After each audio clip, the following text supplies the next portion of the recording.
A very good morning, India. A very good morning to all the participating schools for the 9th International Adolescent Summit. We have Dr. Shikha Nehru Sharma ma'am with us, founder and managing director, NutriWell Health India Private Limited. Dr. Shikha Sharma ma'am is a well-known name in the preventive healthcare sector and is a medical doctor by training from Maulana Azad Medical College, New Delhi. It was in her days of practice as a junior doctor in the Department of Cardiology when she realized most of the patients had no idea about the cause of their problem or were unaware that this all could be prevented with the right eating habits and lifestyles.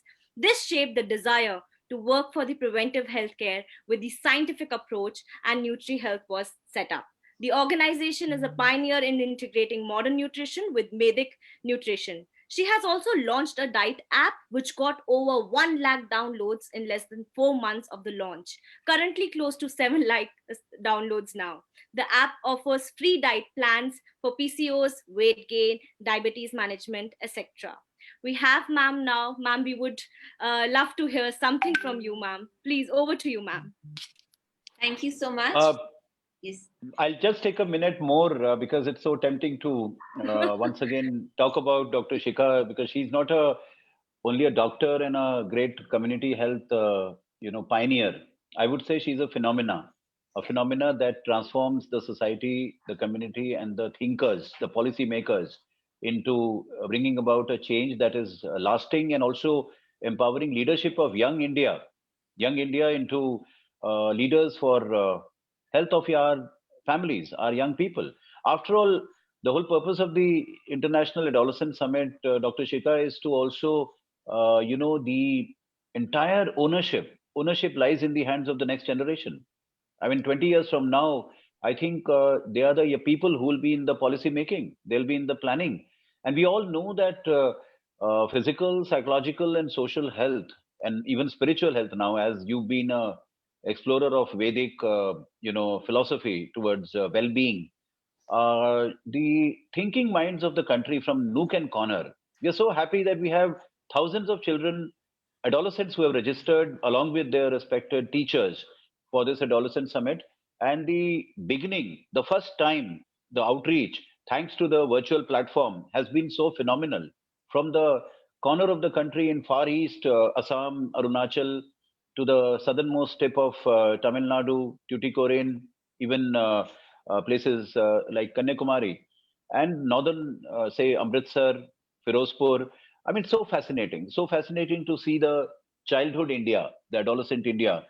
But then when we talk about the health status of our children, we still need to go a long journey, I'm sure, ma'am. We need to go a long journey from early childhood health to the middle childhood to the adolescent well-being of girls in India. When we look at the factor of policy regarding the iron supplementation in schools, we look at how the balanced diet is so important for the transformation of an adolescent into a young adult. We look at how early childhood brain develops so dramatically in the first 7 8 years. But what is important for that isn't adequate nutrition supplemented by the school, the midday meal programs. I think the topics are so many, but knowing your expertise, knowing your partnership with us, and helping the school health program, the comprehensive school health program was started by CBSE way back in 2010. And those very erudite manuals made by the CBSE have reached out to the country. But now we are revising it. We are planning to look at it as a well-being module with incorporating the life skills factor to it. So looking at the vision, say 2030, 10 years from now, the health of our child, the health of our adolescent in the country, which forms nothing less than 40 to 50 crores of population. So the Youth Parliament and the Youth Sansad today morning looks at how young people who are participants today, welcome to all of you, dear students and teachers. Kindly, because this is a Facebook live program, kindly take a small notepad and your ideas across the pen and write down few suggestions, recommendations based on these sessions. What is your opinion? Feel free to compile them, give it to your teacher in charge, and at the end of the summit, we have sent a letter to you by 3rd January. Your recommendations, your suggestions, and your viewpoints on these topics should be able to reach us. So wish you all a very good listening, proactive partnership. And Dr. Shika, over to you for a very beautiful journey where you will help us transform into the idea of comprehensive child and adolescent health from the point of view of so many topics, beginning from your specialty, which is nutrition and well-being. Over to you, ma'am. Thank you. Firstly, I thank Nagpal. You are a pioneer. And not only are you a pioneer, but your compassion and your vision for students, for adolescents is like amazing. And I think one of the reasons everybody wants to support you and partner with you and join hands with you is because your vision is huge. I mean, today we all know that students, adolescents are the future of the country. But the way you have uh, contributed to their well-being, the way you have taken up their cause, I think you really needs you really need to be applauded time and time again, because it is a vision uh, which very few people have, and you have taken it right from the day I know you. So I must say that I feel very honored to be in this seminar today along with Dr. Jitendra Nagpal, who's really somebody who's an icon in his space, and he has been doing so much work for adolescents, for teenagers, and their well-being. So thank you so much once again. Thank you, ma'am. And so, dear students, firstly, I think I must tell you my story, my journey. And like with like all of you, when I was younger, I had a dream, and I had a dream to be in a healthcare field. And like in my times, medicine was the top healthcare field, which was like what we knew about. So I wanted to be a doctor. And even when I was studying in class 10th and 12th, I used to have these books about health, about fitness, about how naturally with herbs you can be keeping yourself healthy. And I used to just browse through those books, and thanks to my mom, she used to bring a lot of these books on well-being, and they were all international books, because at that time the international books were only available in this area.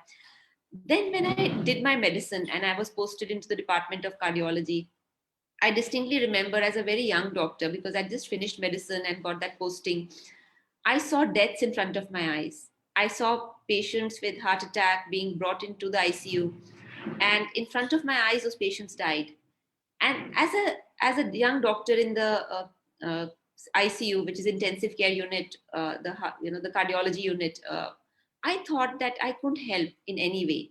And all those years of medicine has not really helped this patient, because this patient has a lifestyle disorder.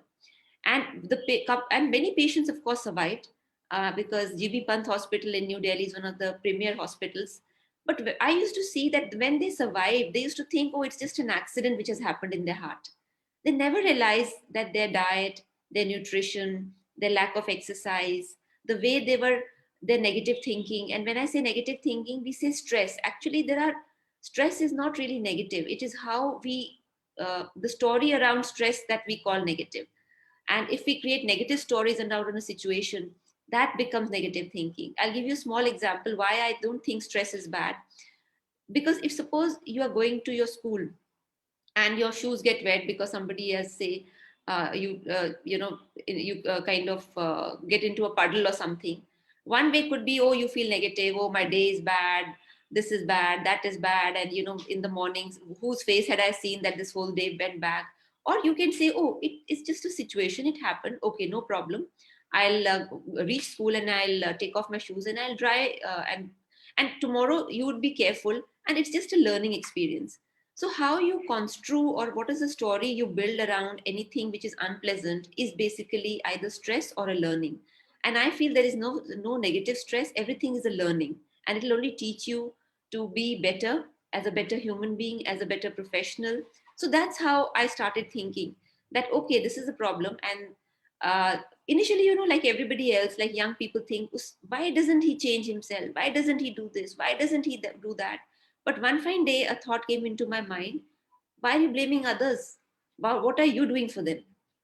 And when that thought came, I thought, okay, let me think something about preventive healthcare, because that is something, if a structured preventive healthcare is there, then it can help society. And that's how my journey moved from the cardiology unit of GB Pant to looking at what are the preventive healthcare things I could do. In preventive healthcare, as you know, nutrition is a very important part of preventive healthcare. And why is it important? That have you ever wondered that when you eat something, it is a plant and or any other food item, it becomes human, it becomes part of your cell. Anything which becomes part of your cell is you, is your body. And this is exactly what happened, that when I looked at nutrition, I was amazed at the depth and at the width of how nutrition could help society, how nutrition could help others. So for example, let me give you like in heart attack, at that time and after a few years, initially it was thought that, okay, once a heart attack, nothing can be done. But now we know that heart diseases can be even reversed, because one unique doctor worked in the area of research of reversing heart disease. And today, as doctors, we know that with correct nutrition, with correct exercise, with correct thinking patterns, one can reverse heart disease. And I'm sure with times to come in 2050, we would be reversing many diseases. And hopefully, one day we can even reverse cancer, which is rising globally as a pandemic. Like you have corona pandemic, cancer is a bigger pandemic which is affecting society. So if I come to your age group, this is a very precious age group. Why? Because this is the time when you're building your softwares, the software inside your body.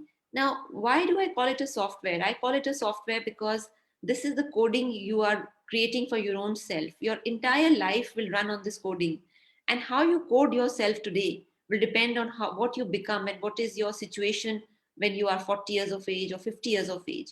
If your coding is right, if there are no viruses in your coding, then you will achieve whatever you set out to achieve, and you will be a all-rounder personality, not just an extreme personality, but an all-rounder personality. When I say extreme personality, I see a lot of people who have amassed huge amounts of wealth. They're extremely wealthy, but if you look at their health, they are extremely unhealthy. They cannot survive even a day without 12 or 14 tablets. So you have to decide today, what is the life you choose for yourself. Is it is a comprehensive life? Is it a life where you are uh, overall healthy or overall personality, or is it an extreme life where you run to one extreme and ignore the rest of the thing? So when I look at extremist point of view, is it comes from a point where we are not aware of our bodies. So let's look at first nutrition. Do you know that, in the first few years of life, your brain is developing at an extremely fast pace. And if your nutrition is not healthy, if you're not eating good food, if you're not eating healthy food, there could be long-term impact of that unhealthy diet which you are taking. Similarly, when you are, say, a lot of children, think, oh, it's only one day that we are having pizza. It's only one day we are having burger. But just keep a food log. Just note down what you're eating every day. So you'll realize one day you had a pizza, next day you had a burger, third day you had a samosa, fourth day you were having ice creams. So every day you are actually eating something which is not healthy for your body. So while the pizza is only once a week, but every day there are other foods which you are having which are unhealthy for the body. And it's not east or west. Even those namkeen bhujiyas what we eat, the fried chips what we eat, they are not healthy for the body. And right now you may not see the impact, but what is happening subconsciously without realizing, you're building habits, you're building your nutrition habits, and these habits are extremely hard to break. See, we work, or my company or my organization works in the area of preventive healthcare. So we counsel and coach adults, grown-ups, when they come with a disease, on how to modify their habits, their nutrition habits. And I can share with you very honestly, it is so hard for those grown-up adults to start changing their habits because they've already developed bad habits of eating. So what I suggest is, this is a very precious window for all of you to actually eat with awareness. When I say awareness, I'm not saying never eat a pizza or never eat a burger. No, I'm saying whatever you eat, be conscious that it has some food, it has some nutrients which are either going to nourish you or are going to harm you. So for example, let's go step by step. When we don't have breakfast, when we or in the morning we only have biscuits. Now what is biscuit? Biscuit is basically a lot of artificial fat, it has a lot of sugar, and it has refined flour. Sugar does not give you any nutrition at all. It's a zero nutrition. In fact, it's called a negative nutrition because it damages a lot of organs inside. And I know kids love sugar because it's addictive. It's sort of like grown-ups have addiction to alcohol, children have addiction to sugar. So sugar is something which is very addictive, and therefore even today pediatricians say don't give sugar to your children, don't give sugar to your babies. The second thing, what when you are eating something in awareness, is understand what will it do for you. For example, if you have to choose between, say, a bowl of fruit, and you have to choose between bhujia, like namkeen bhujia or that salted bhujia, think that this is going inside your body, and tomorrow, if you have to prepare for exams, if you have to study, if you have to do anything, the bhujia is not going to give you vitamin A, B complex, vitamin C, or vitamin E, but this fruit bowl will be giving you vitamins. So every time you choose, see, what I suggest is look at food as your friend. What kind of friends do you want? The kind of friends who steal from you, or kind of friends who cooperate and support you and stand by you and make you stronger and stronger? So when you have unhealthy food, you are actually making friends with people who are going to steal things from you, which is they will steal your calcium from your body. So when you have too much of sugar, it steals calcium from your body. When you have too much of refined flour, it makes your insulin unbalanced, and finally what happens, it makes you tired, exhausted, and it gives you B complex deficiency. Similarly, when you have trans fats, which are there in a lot of these bakery products and biscuits, the trans fats are basically chemical fats. They are not, your body doesn't recognize trans fats, your body doesn't know what trans fats is. So it becomes like an alien sitting which the body has to park somewhere or quarantine somewhere. And where does it quarantine? In the liver. Do you know how many people have fatty liver today? So I was having a conversation with a cancer specialist, and he said, Dr. Shikha, the first step is fatty liver. And when people don't take care of their livers and they continue to eat bad food and bad lifestyle, it gets into liver cirrhosis. And liver cirrhosis is a deadly condition. Also, we know today that air, water, and is not as pure, and that is why in food also we say choose clean food, which is organic food. Because what I can say is that instead of saying why doesn't the government clean air, why doesn't the government clean water, we have to say what am I doing in my daily life to eat clean food. And what is clean food? Fresh food. So if you're eating fruits every day and you wash it properly, the pesticides on the skin will be washed away. So eating fresh food, eating clean food, eating very little sugar. I would say eat natural sugar. Do not eat artificial sugar, white sugar, because it has chemicals in it. Similarly, what are we doing ourselves in terms of exercise? Are we exercising every day? Whatever exercise you like, it could be walking, it could be running, it could be playing, it could be dancing. So what I'm trying to say is that we blame others. We blame, oh, my parents didn't do this for me. We blame the government, or the government doesn't do this for me. Or sometimes we even blame our school, or the school doesn't give us any facilities. But the daily choice of food, what we put in our mouth, neither the school nor the government nor our parent is going to do anything. We have to decide what we want to put in our mouth. So to give you some examples, if the body needs vitamin C, what are the sources of vitamin C? For example, you have citrus fruits like oranges, you have guavas, you have lemon, you have amla. Amla is a very, very rich source of vitamin C. Similarly, what are the sources of B complex? You have beetroot, you have papaya, you have many other yellow colored fruits and vegetables which are sources of B complex. So and beta carotene. Now beta carotene turns into vitamin A. So today all of you are studying on online classes, so there is a little pressure which comes because you're constantly looking at monitors. So doing some eye exercise is very important, like cupping your eyes, that is very important. Looking at the blue sky is very important. And of course, washing your eyes with some cool water time to time, every 2-3 hours, is also good because it will help you cool your eyes, because the muscles around the eyes, they start becoming exhausted. Now, when we look at natural oils, which are the natural oils? The natural oils come from nuts and oil seeds, like sunflower seeds, like peanuts. They are, of course, it's not a seed or a nut; it is a legume, but Peanuts are very good. Roasted peanuts you can have. Then pumpkin seeds, flax seeds, almonds, walnuts. So every morning you should have a handful of seeds because they have different essential oils, and these essential oils are so important because they will make the covering of your nerve. Like all the nerves which you have, they have a covering, they have a sheath, and this covering is what is made with these fatty acids or the essential fatty acids. When you eat chips, it doesn't have that essential fatty acid. When you eat a burger, it doesn't have that essential fatty acid, because these essential fatty acids in its authentic form are only found in dry fruits and oil seeds, which are nuts and oil seeds. So a lot of children I have seen that they think that uh, only people who have a disease like grown-ups have diabetes or sugar, they only need to bother.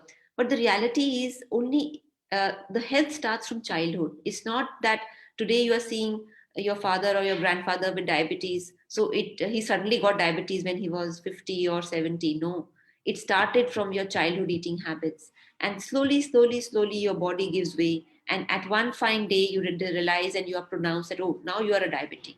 In fact, you'll be surprised to know a lot of children, when I say children, mean kids who are 13 or 14-year-old, they are also coming to our clinics with diabetes and blood pressure. So that shocks us, that why at a young age kids are getting blood pressure and diabetes, because their eating habits have become unhealthy from the age of 4 or 5, and slowly they are eating unhealthy. And this, so what I'm saying is that all of you children today, you can study online, you are intelligent, you are making choices for your own self. What are those choices you are making for your own self? Are you saying that, no, I ate this burger because every day because I'm stressed of exams? No. So you have to make those choices, because those choices will make you the human being you eventually will become when you are a adult or when you are a grown up person. Now again, if I come to some of the good foods which are there around us, like for example, I said amla is very good. Vegetables, so like beetroot is very good, cucumber is very good, all green leafy vegetables are very good. So in our daily diet we must ensure that we have one leafy vegetable and one other colored vegetable. It could be pumpkin, it could be like ladyfinger, it could be any other vegetable which is there in our diet. Because if our nutrition is deficient, if we are only eating rajma chawal every day, or if you're only eating chana chawal every day and we are not having vegetables, obviously your body is going to start deteriorating. It will use its own reserves for a while, but after that the reserves will also become empty and it starts deteriorating day by day. So it's not that one fine morning you wake up with a disease. No, the disease is building in your body slowly, steadily, it's building in your body. So say for example, as snack, what are the healthy snacks which you can take? Like I mentioned, a handful of dry fruits is very good.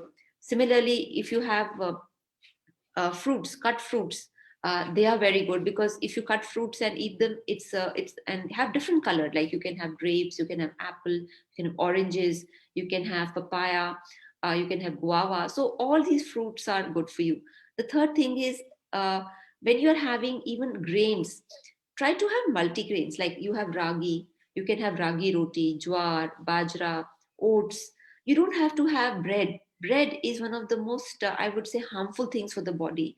And it's unfortunate. I'm sure the bread industry will be very unhappy to hear this. But bread is one of the most harmful things for the body, because it's flour, it's maida. And maida is not good for the body. You need whole grains. Like, for example, dalia is good, oats is good, ragi is good, jwar is good, bajra is good. So, in your diet, when you start having different kinds of grains, your mental capacity goes up, your body fat is uh, at a good place, neither high, neither low. Similarly, when you are having these kind of multigrains, you get zinc, you get immunity. See, today in Corona times, we talk about immunity, and people are suddenly waking up, oh, I have to improve my immunity. But immunity is your natural defense mechanism. You naturally, God gives it to you. We only ruin our immunity ourselves. Now, how do we ruin our immunity? Firstly, by eating too many ice creams in winters, which is very unhealthy.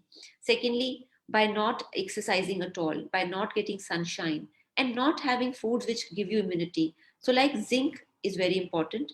All dry fruits have zinc, all whole grains have zinc. Like I said, ragi, bajra, jwar, but whole grains, not flour. Similarly, for immunity, you need vitamin D, and vitamin D you get from sunshine. And that's why it's important to be in the sunshine and play. A lot of people say, oh, I'm playing video games, it'll improve my mind, it'll improve me. But what about your body? Your body is deteriorating just sitting and playing video games. So I'm not saying don't play, please play, but have a timetable that, okay, this is my timetable for outdoor games, this is my timetable for studies, this is my timetable for indoor games, so that you can do everything, but do it with discipline, do it with a timetable. And I must thank all schools who create this whole system of a timetable, because today, even in my organization, a lot of our people say, ma'am, please help us, we are not able to manage our time. We want to do so much, but we have no control over our time. And I tell them, build a timetable and be sincere about your timetable. So suppose you say that 1 to 2 I have to do this, or 2 to 3 I have to do this, or 4 to 5 I have to do this. Do it with sincerity, do it with focus, because if you do it with focus, you actually will find that you have a lot of extra time to do things which you really want to do, which could be, say, following your favorite cricket star, or reading a magazine, or reading some book which is a fiction book. Only if you are, see, time is money. And when I say time is money, it's not that I'm saying money is everything, but time is a resource. In our materialistic world, we only understand money is as a resource. But if I ask you that how you spend your time, and I will tell you how you will spend your money when you grow up, because time is also like a resource. If you waste your time, when you grow up, you'll waste your money. So time is something which is even bigger than money, and how we spend our time, how we utilize our time, is going to create the future you, the person you will become in the future. So coming back to nutrition, when I look at brain nutrition, what do you need? You need vitamin E, you need vitamin C, and you need B complex. When you look at eyes nutrition, you need vitamin A, which is coming from beta carotene. When you look at liver nutrition, you just need clean food. And when I say clean food, I mean not having trans fat, not having fried food, not having, and eating organic. Another thing which the liver needs is lots of vegetables, juices, and fruits. So, like I said, beetroot, amla, tomato, apple, cucumber, a little bit of ginger, mint. So, if you make juices out of this, you will see that these juices are very good for your health. These juices are something which will give you all these vitamins in a natural form. Then in winters, we also have til, sesame seeds. We also have flax seeds. So til is very warming for nature, in its tasir or nature. So if you have til seeds, it'll give you zinc and it'll give you the warmth which you need. Similarly, if you know chia seeds are dark colored seeds available in the market.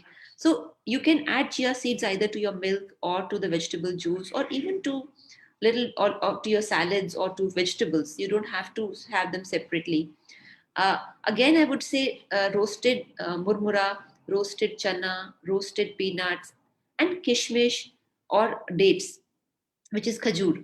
So instead of buying expensive chips, if you have create a packet of roasted this homemade roasted packet which has chana, which has mungfali, which has a little bit of kishmish, or which has good in it. Good is also very good for pollution, preventing lung pollution. So all of these things will actually help you to build your immunity. So last but not the least, I would say that a lot of children who have allergies or other things, or asthma, if you improve your nutrition, you will see that your allergies and asthma will also come down. So with that, I'm happy to take questions from the moderator or from the students who may have questions to ask.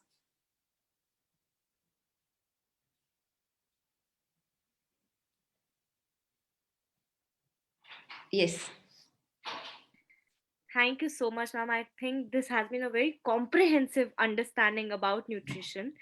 Ma'am, since it's going to be a little like a talk show, we would like to ask few questions to you, because having your experience, your vast knowledge about this field, it would really help almost around 15,000 students to understand the actual importance of nutrition in life. So, ma'am, you are very much aware about the fact that no, obesity is becoming a lifestyle concern for even children as young as 9, 10, or even younger than at times. What do you wish to talk about the dietary intervention about what you have shared so far? Because the screening time has increased due to online education and everybody staying at home, specifically in the times of lockdown pandemic. What do you feel, ma'am, would be the dietary intervention that children, adolescent can take specifically in these times? I would say the first thing is like when you wake up, your body is, uh, you know, it's not active at that time. So the first thing is that when you wake up, have some warm water and do some stretching so that your body warms up. And then, of course, you will freshen up and then have your breakfast. In breakfast, make sure that you're not having, like I said, bread and all that. You're having some natural food. You could have brown rice poha, you could have idli, you could have a besan chila or a moong dal chila, or you could have moong sprouts, which are lightly sauteed with lots of other vegetables. So that is the kind of breakfast you could have. Then for lunch, it's very important to have some amount of salad. I know kids don't like salad, but salad has enzymes, and enzymes unfortunately are not found in any other cooked food. So when we have cooked food, it has zero enzymes. So the only way you can get enzymes is from salads. So you can make interesting salad in the sense you don't have to have a boring salad. Like you can make a salad which has chopped cucumber, it has grapes, it has tomatoes, it has say steamed broccoli. So like this, or you can make an interesting salad of your own and put a little bit of olive oil if you want, or even without olive oil, just put some chaat masala and your salad is ready. Then for lunch, like I said, try to have multigrain roti.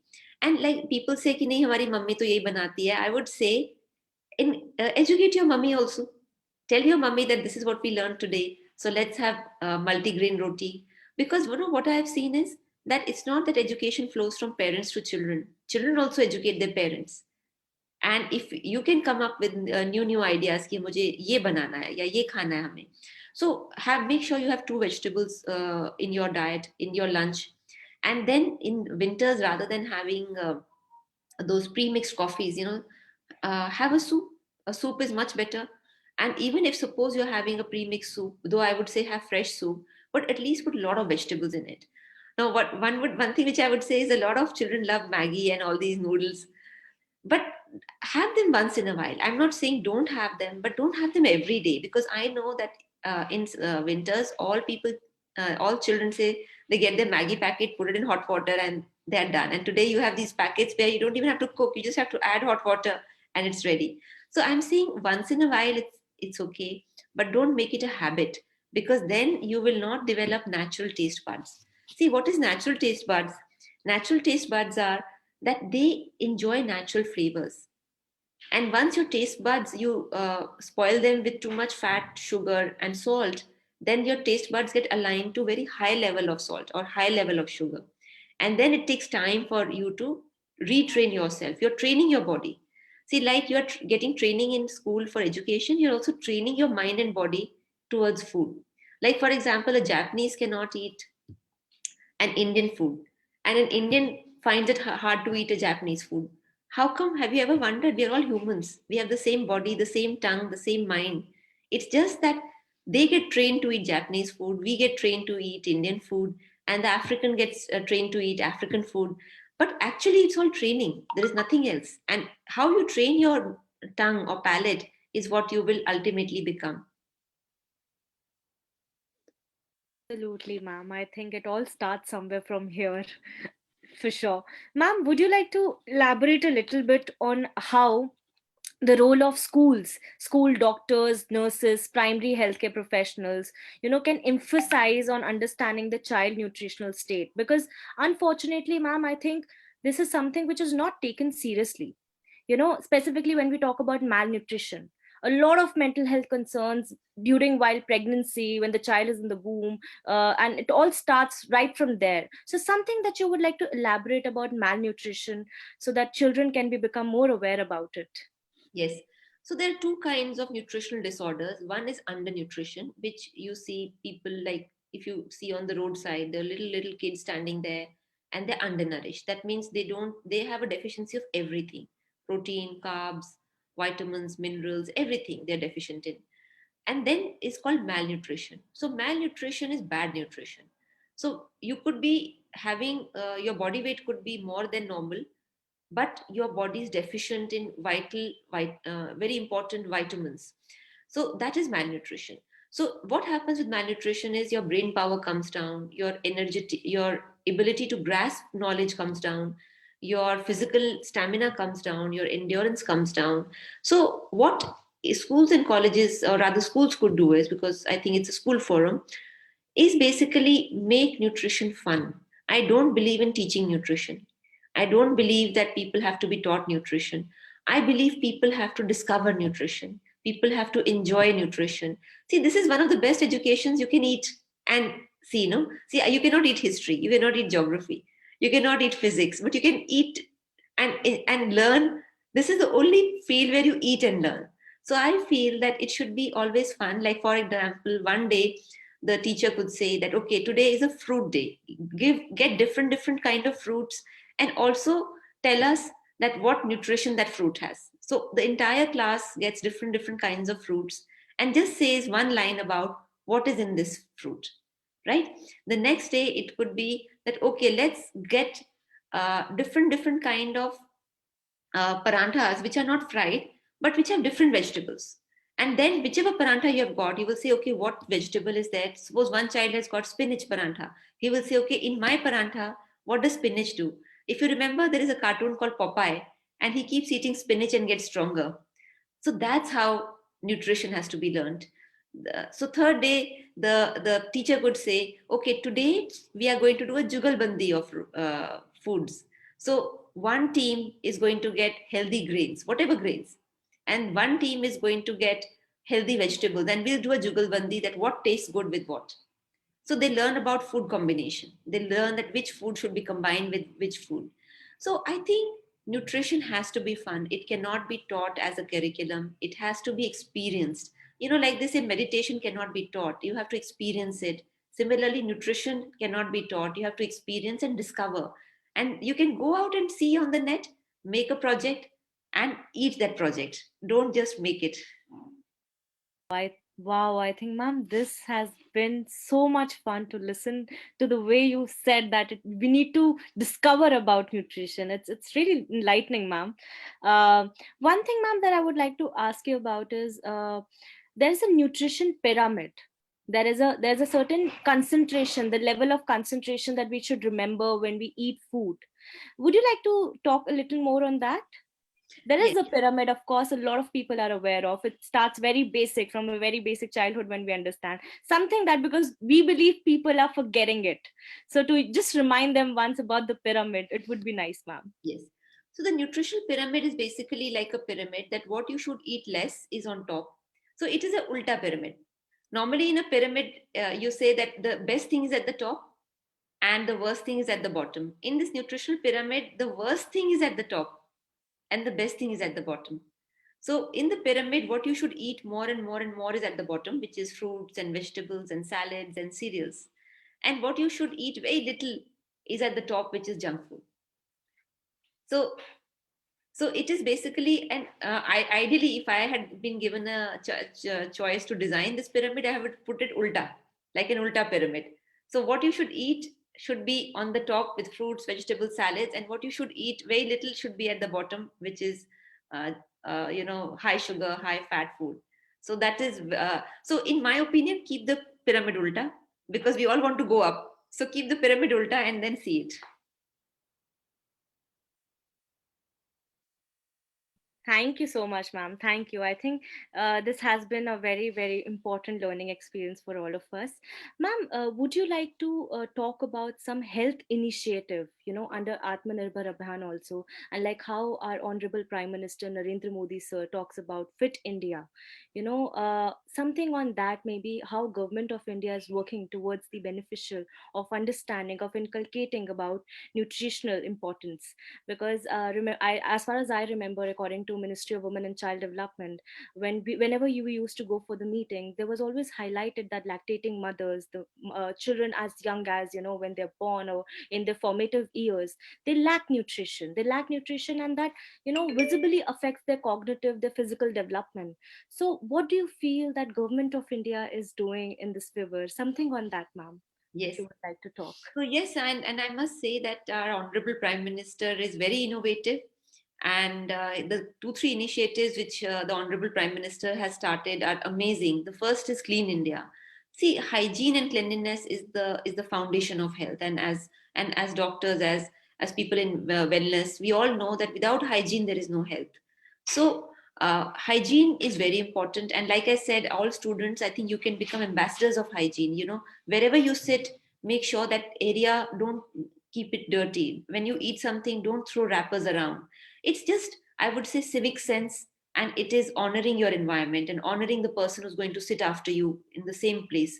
So whenever you are together, make sure don't throw things around. I know that a lot of people think, oh, it's so uncool to find a dustbin. No, it is a sign of, I would say, an evolved person who throws things in a dustbin and doesn't litter around. So that initiative of the Honorable Prime Minister is amazing. And now you see how clean places are. You know, slowly our cities are becoming cleaner. The second initiative is Fit India. And really, I feel that any government or any society or any parent cannot do a top down approach. It has to come from your own self, from your own heart and your own mind, that I want to be fit.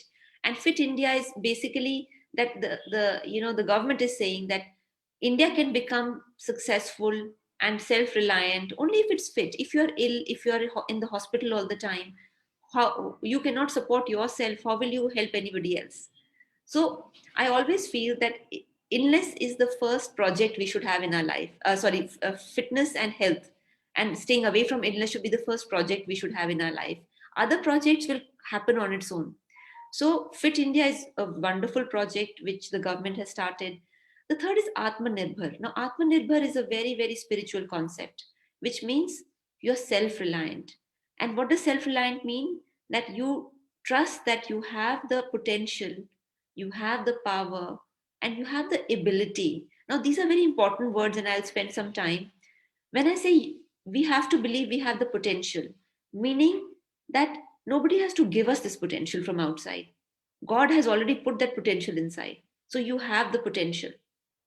Second, you have the ability. When I say ability, to convert this potential into something of talent or some outside, thing.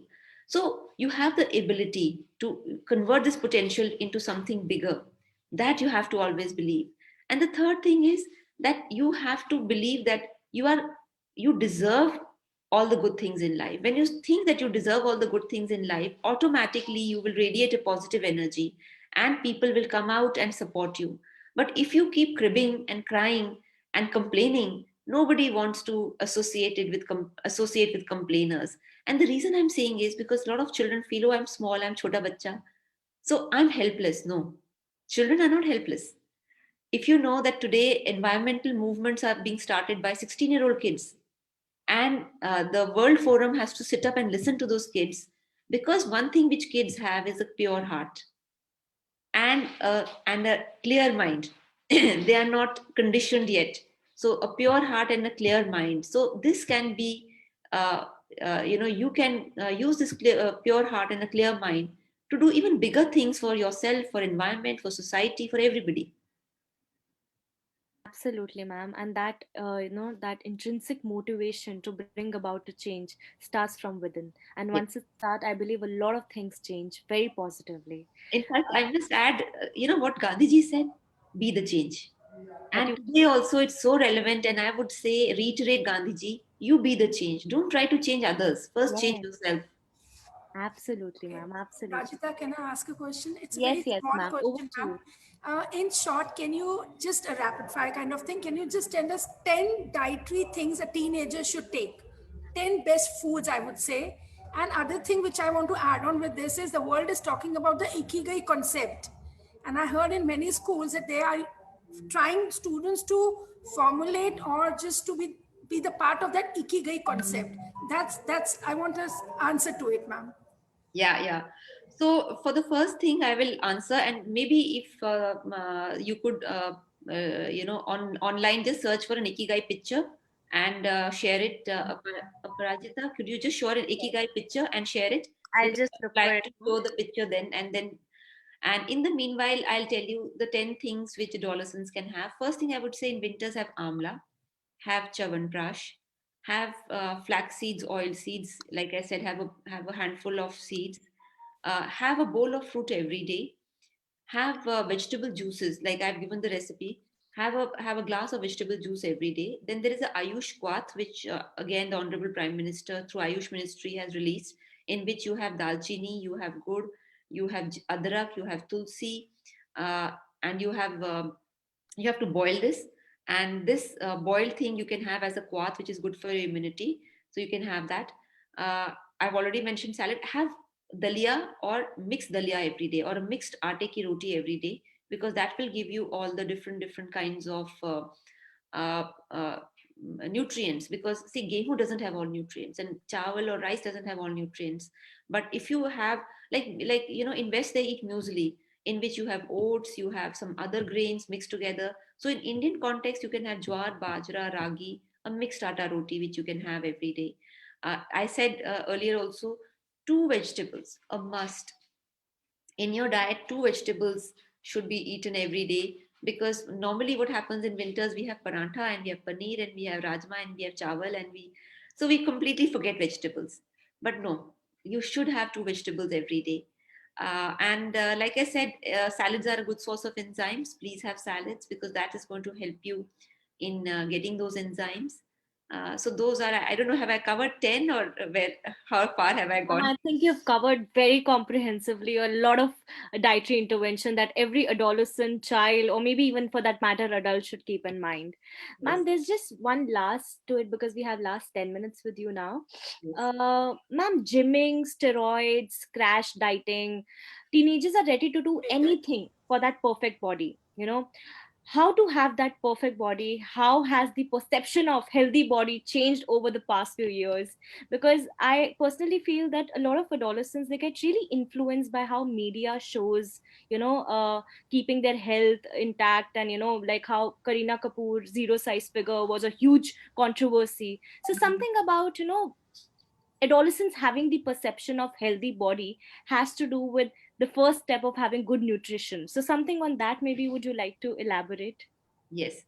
So if you look at, there are some perceptions which I want to break. The first perception was that unless you take steroids, you don't get a good body.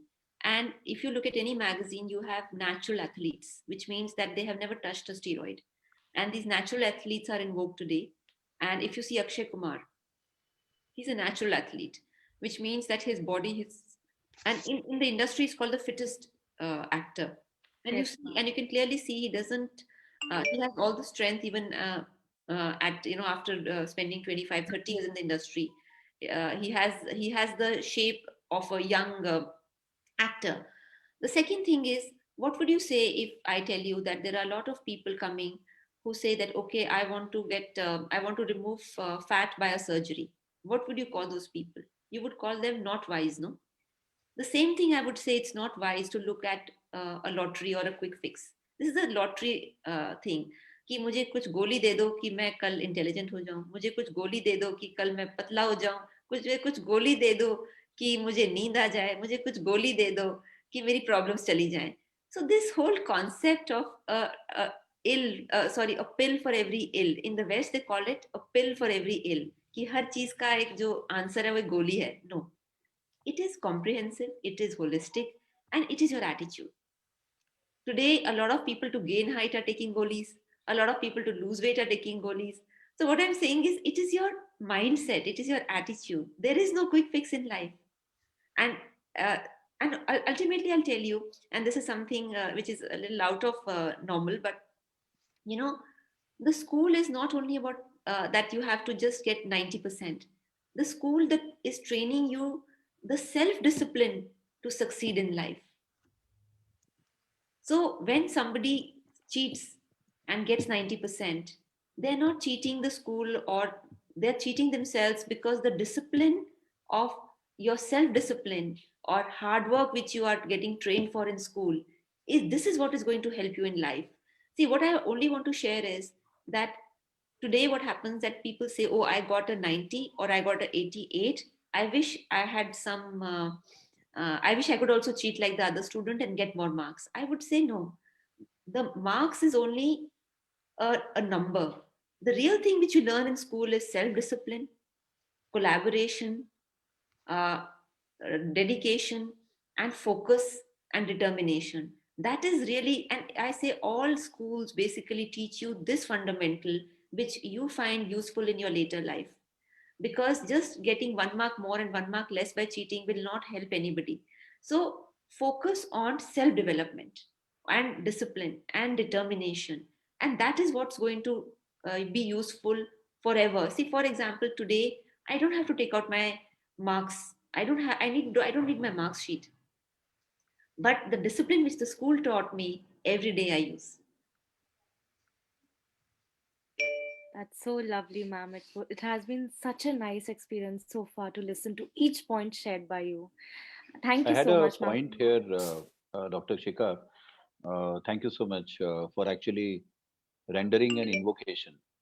What I want to ask you is, I think we all come across the entire education system in our country trying to transform the classroom into a holistic learning, and there has been a lot of effort. The school health program by the government of India has a remarkable goal and bringing in modules which are actually covering a complete holistic development in the school and therefore the family also. So child as a medium of awakening the family health parameters and the indicators. So जो conduit होता है एक बच्चा उसके अपने ज्ञान से उसके अपने लाइफ स्किल से एक फैमिली वातावरण में for example helping parents to be healthy and wise about their own indicators, helping the grandparents to lead a healthy and a happy life. So through the school health programming, a lot of changes are going to come. What I want to ask you is, as a specialist who's been dealing with community health programming as well as the implementation, is India headed for being a healthy nation? Are we looking at, say, 5 years from now? We are still far away. We are quite far away from the health index, the global health index. Where are we looking at, say, the non-communicable disorders, जो lifestyle disorders हैं जो आपने बताया है? Immediately, how the family can partner with the school, and according to the new education policy, the education beyond the classroom, beyond the school, bringing the family, the community partnership.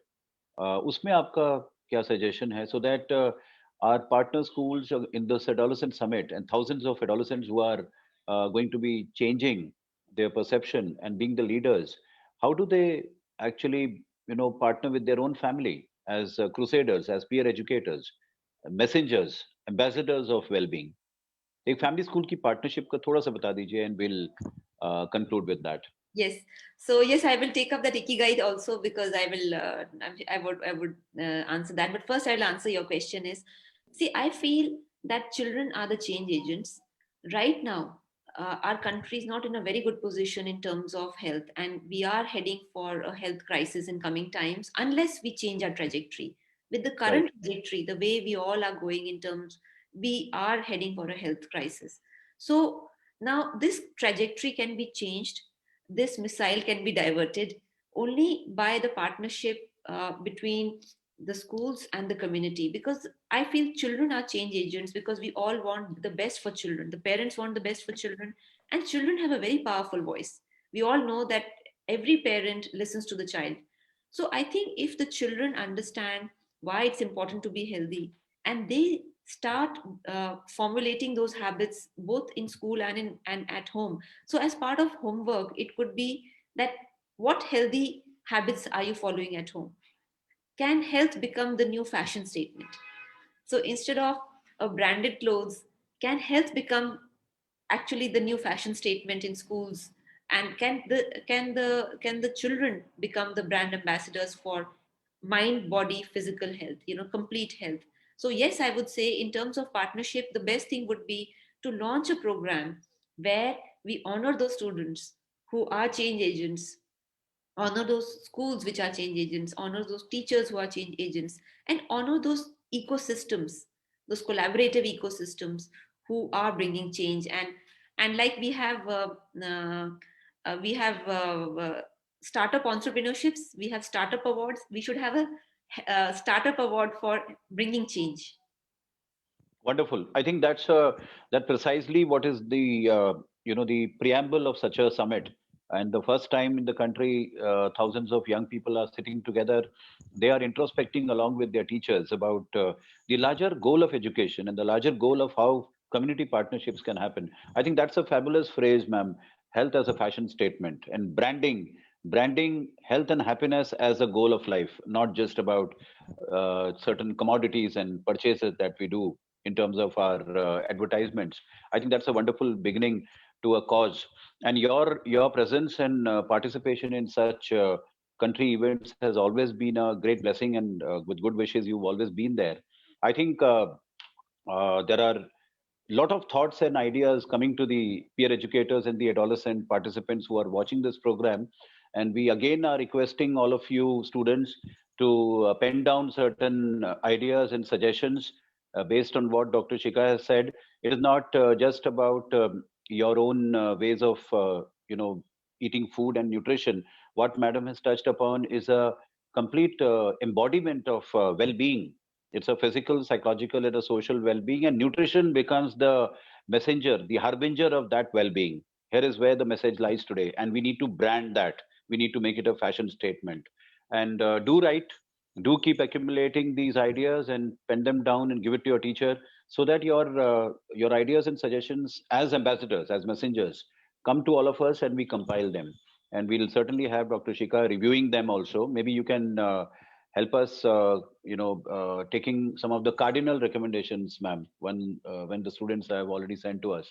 So with these words, Aprajita, we invite you to give a vote of thanks, and we request ma'am to be with us in the next session also, which is about inclusive education in India and what are the challenges.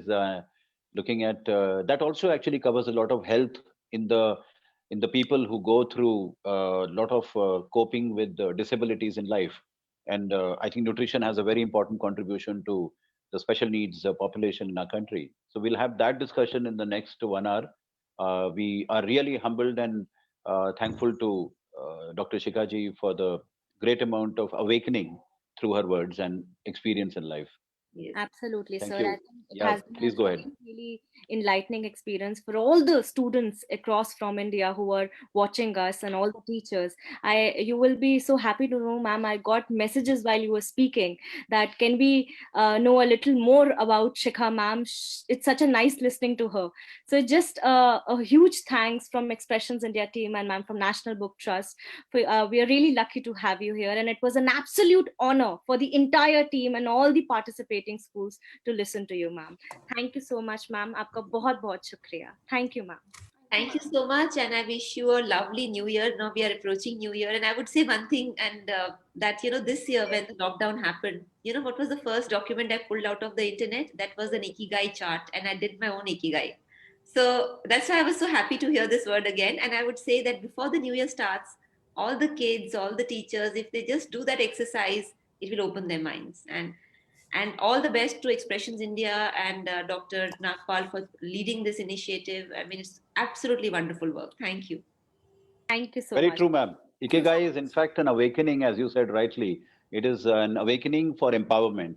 And our future lies in the hands of the young children in the schools. And I think the whole purpose of the summit is to join hands and give them this empowerment. Thank you so much, ma'am. Okay, bye-bye. Thank you so much. So we move ahead with Dr. Sudhacharya, ma'am, now.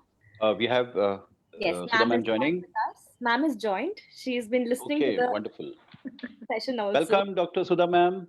Excellent session. I think Dr. Sikha Sharma really, my whole school, teachers, parents, and students, they were listening to it. I shared her session and it was really useful. Yes, ma'am. After all, we start life with nutrition, isn't it? And today the nutrition word is decoded into emotional nourishment also. Yes. I think that was the message. It's not just about food, and we call it food and nutrition today, because nutrition embodies the complete human existence and it takes us forward. I now feel that food and nutrition is also part of inclusivity, isn't it? Yes. No, a lot So- of parents actually, they ask, I mean, Yeah, for ma'am. the children, what kind of diet and food you will really recommend? So Shikha ma'am's session was really beneficial for them all. And the good part is, ma'am, there is enough research to tell us that certain behavioral patterns, certain emotionalities also, they have an influence by the type of food and nutrition. Yes. In very young children also, a lot of excessive carbohydrate intake, uh, especially sugar and artificial preservatives, the colors which are Yeah. loaded in the food in the market nowadays. I think they all have a direct influence on the behavioral patterns in the patterns of hyperactivity, in certain temperamental issues also. There's good research available across the world now. How Yes. nutrition and learning, how nutrition and behavior, how nutrition and the capacity to imbibe classroom learning has been influenced. I'm sure such a program in such a summit is going to help the nook and corner of the country to come together and maybe devise more programs which we can do later, ma'am. Yeah. And anyway, most important is our great honor and humbling presence of Dr. Sudhacharya, who's been I would say, a teacher of all seasons and a great leader in the Indian education system. You are a principal of ITL Public School, ma'am, but you've been a great role model to the CBSE resource faculty. You've been sort of a beginning point in drafting so many good handbooks, the most important recently being which has been launched by the honorable education minister, the 21st century skills, which are so important. Today we are talking about what skills are necessary for children to move ahead, awaken, and feel empowered for the lifelong learning. It's not just about the school, it's not just about the college, it's about when you are in your 30s, in your 40s. So 21st century skills is a beautiful handbook which I was lucky to partner with you, ma'am, and we wrote that book, and CBSE has published it. You will certainly mention that and your experience in writing that book. Along with that, very important recently, which has been released, at the handbook on inclusive education. I think I would say that's a revolutionary handbook, ma'am. Yes. That has taken us miles ahead in understanding the idea about special need. What is a special need after all? Every human being, every child is in need of a special need, isn't it? Every But you child will has be special need. All of us, we have special need. absolutely. So I'm sure you will be able to decode for the large number of teachers and students watching this program as participants in the YUVA SANSAD, and the meaning of inclusion, the meaning of special needs. What is a disability after all? Is there a term called disability? Does it come to the discussion in the 21st century nomenclature? And if it is there, does that mean lack of ability, or it means a different ability? I'm Yes. sure we are all looking forward to listening to you and helping the young people, the leaders from the schools, the adolescent leaders, to learn such a nomenclature so that they can help not only as leaders but also as partners in their school, the special need children, promote an inclusive philosophy in the classroom, and make their school a happy, inclusive school. Yeah. So we are thankful to you, ma'am, and for taking out this valuable time.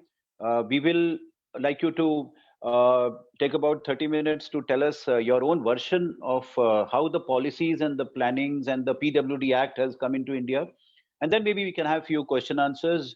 We are also requesting once again the students and the teachers to pen down their thoughts on queries and basic clarifications regarding inclusive education, and you can always compile them and send it to us. I'm sure Dr. Sudha will be most willing to clarify many of them. Over to you, ma'am. Welcome. A very good afternoon to all, and I feel humbled by Dr. Nagpal's introduction. I feel a part and parcel of Expression India, more so. With the journey of Expression India, I'm thick and thin involved. And today I feel really privileged to be part of this session. And dear children, as you know, the Constitution of India has laid a strong foundation to ensure equality of status and opportunity to all its citizens. So, right to education is a fundamental right. When I talk about inclusive education, we are not doing any privilege. You know, it's a sense of belongingness. It's a language we all must speak. It's a basic human right. Where in a school where each and every child, all of you are accepted without any condition, respected, loved, without whether you have any special abilities or different abilities, as we call disability. I don't believe in this concept. I feel that we are all differently abled. And if I say special need, all of us, as we were discussing now, all of us, we have special need. Maybe before coming out of my house, I need a hot cup of coffee. Without that, I don't feel my day has started. That's maybe my special need. So all of us, like somebody said that before I come out of my house, I keep my family inside the pyramid and see that that white light is protecting my family. Then I feel safe and secure coming out of my family. So all of us, we have certain kind of special need. So children, when you come to school, your classroom is a mini India only. Your classroom is so diverse. You find students from different socio-economic background, having different geographical identities, maybe different abilities, different language, different gender identities. So all of us together have one common identity, that is we are all students of that particular school, the institution where you belong. So that common sense of belongingness matters the most. So can we help each other? What do we mean by inclusion? Inclusion means for all, education for all. I mean, there is no segregation at all. Initially, we started with integrated education, where we would find that children having special need were sitting separately in a different wing. In certain classes, they will be called back in music, in sports, in storytelling. They'll come and sit with you, and then again they'll go back for their special classes. We do not believe in this kind of concept. Now, inclusive education means where accessibility, equity, opportunity, equal opportunity, affordability, and quality education matters. So where all of you sit together in the same classroom and get educated. So what is your role? What is your teacher's role? What is a school leader's role to make a school inclusive? What are the hallmark of a good inclusive school? Do you find these hallmarks in your school? Can you make your school inclusive? If it is not there, so Aparajita, can I present that short PPT so that I can start? Yes. So, yeah. So concept of inclusion, first gained recognition in Canada, followed by USA and Great Britain. In India, the government of India launched integrated education for disabled children program in 1974. But in 2016, we came up with RPWD Act, Rights of People with Disability, or that 2016 Act now came with 21 disabilities. You must be seeing different kind, your friends having some physical disability. Somebody may not be able to hear properly or see properly. There's so many checklists. When I discuss, you'll try to find out, okay, I can see one of my friend doing all these symptoms are there, so I can help the child. So visual impairment or hearing impairment, some physical impairment, even mental illness is covered now within these 21 disabilities. If somebody has panic attack, during exam, or suddenly if something stress, then children, they have panic attack. Recently, I saw a girl in Indian Idol. That girl was saying that I have society attack or anxiety. When I see people, she's a terrific singer. But when she see people on the stage, she has a fright and she gets anxiety attack. So many of them, they have panic attack or not able to cope up with all of you, remaining aloof. So there are certain symptoms where we can find out and help them out. So there is a great role for you children to make them feel as included. So what is your role? Hallmark of an inclusive school, you can check your own school, that what is the vision and mission which is really spelled out explicitly. Do we accept everybody without any condition? Is there zero refusal policy? All kinds of children are sitting in your class and you welcome them. You never feel that, okay, he or she is less than me.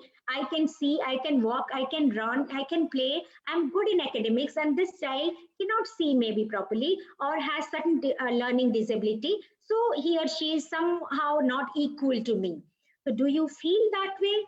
If you feel that way, then I will change your mindset. How we can include everybody. All of us are endowed with certain intrinsic qualities. God has not created any soul here in this earth who doesn't have any ability. All of us have got certain strength. We need to nurture that. If we have any weakness, then we have to work on it. So what are the hallmarks of an inclusive school? The role of school leader, teacher, admin staff, your management matters the most. Whether if they only believe, then only the school can be inclusive.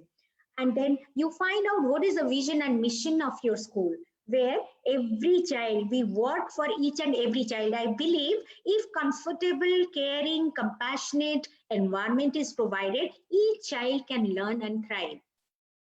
So we can build that climate, cultural climate building, and in a least restrictive environment. When we talk about inclusive education, where we try to provide least restrictive environment, that can be a physical barrier or emotional, mindset, attitudinal, so many. So whether we are providing barrier-free environment or not.